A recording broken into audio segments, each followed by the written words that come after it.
All right, we're here, we're good, and we're live. Thank you for tuning in. Sorry about the technical difficulties we had earlier. The first show link that was sent out, that one is actually no good. You actually need to be watching this one because since you're here now, I know you got it. But again, I apologize for the first show link not being any good. But we're here, we're talking about the movie Batman versus Superman, The Dawn of Justice. We waited over a year for this movie to come out because it got delayed from 2015 to 2016, and it came out this past weekend on Friday, March the 25th, and we finally got a chance to review it. Today, it's just going to be me. Unfortunately, my co-host Richard wasn't able to make it, so you just have me today to listen to about the movie. So let's go ahead and get started with it. And before we get started, just want to go out there and remind everybody that we do have the Q&A. I know it's going to be kind of hard this time for the Q&A because I sent out the wrong show link, and this time probably you won't be watching it live, you'll be watching it recorded, but just to give a reminder for future upcoming shows, we do have the live Q&A. So let's get right into the movie. Right into the movie, I just want to go ahead and say that it's directed by Zack Snyder, which is a great visionary director. He's kind of like Christopher Nolan when you're watching the movie. It's a lot of dark symmetry in this movie. A lot of the shots you can tell were green screen, but look very, very believable that you were actually there in those locations during the movie. Sorry about that. And the movie overall sounded well. I saw it in IMAX, and you could tell instantly when the shots were actually filmed in IMAX how big the screen got. And the majority of the movie wasn't shot in IMAX, so you knew you weren't watching the actual IMAX part of the movie. Now, as far as the quality of the film, I will say that I did enjoy that great cinematography. I mean, I don't go to these movies to hear excellent monologues or to see great acting. It's an action movie. I go to see good action. So I will say that the cinematography and the directing of the movie was pretty good. The production value was definitely there. They spent some money to get this movie produced and out there. Now, as far as the movie itself, not so much. So about to roll right into my spoilers for this movie. So if you haven't seen the movie, this is the part you actually need to turn it off. So you can tell immediately by watching this movie or even just by watching the trailer that they need to go ahead and give a big thank you to Frank Miller and his graphic novel, The Return of the Dark Knight, because basically that's what this movie is heavily based upon. And you can see elements throughout the whole movie that this is Frank Miller's The Dark Knight, which isn't a bad thing because Christopher Nolan used Frank Miller's The Dark Knight, Hole's comic book graphic novel, as for his three movies. So it's a proven formula that Frank Miller graphic novels transfer well into the big screen.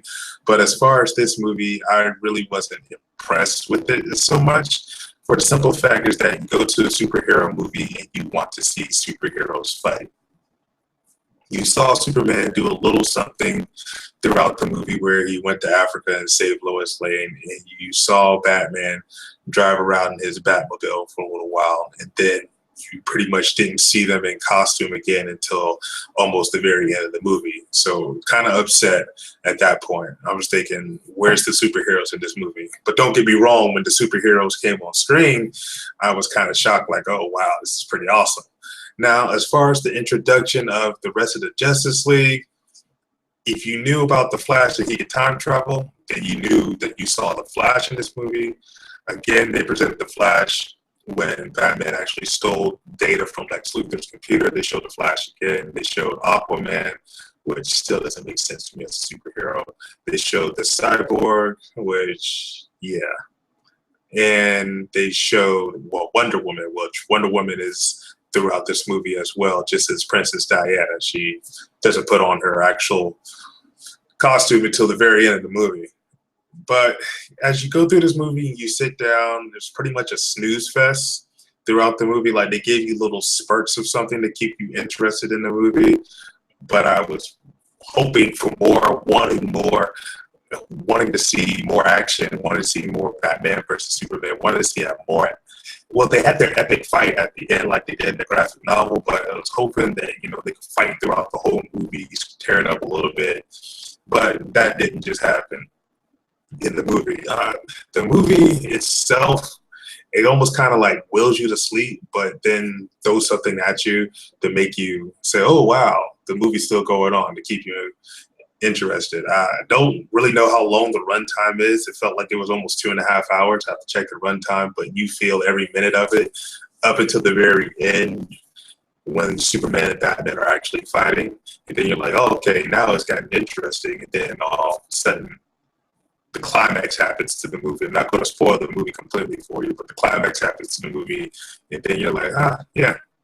And like I said, they brought a lot of elements from Frank Miller's The Dark Knight Returns, but then they kind of switched it on you because now instead of Batman actually dying at the end of the movie, Superman actually dies because everybody out there knows that Superman, when he fights Doomsday, dies. So instead, they switched it on us, and I'm sorry, yeah. Instead of Batman actually dying, they switched it on us and made Superman die, like everybody knows. But then at the very end, you see the dirt that's thrown on top of his coffin levitate, which if you read the Death of Superman comics, you know that he really doesn't die. His heartbeat just really slowed down like a Kryptonian's heart would, like what a Kryptonian heart would do. And then he comes back to life later on. So that's how Superman's going to be in the next movies of the Justice League and whatnot. As far as this movie goes, I would rank this one probably as a C.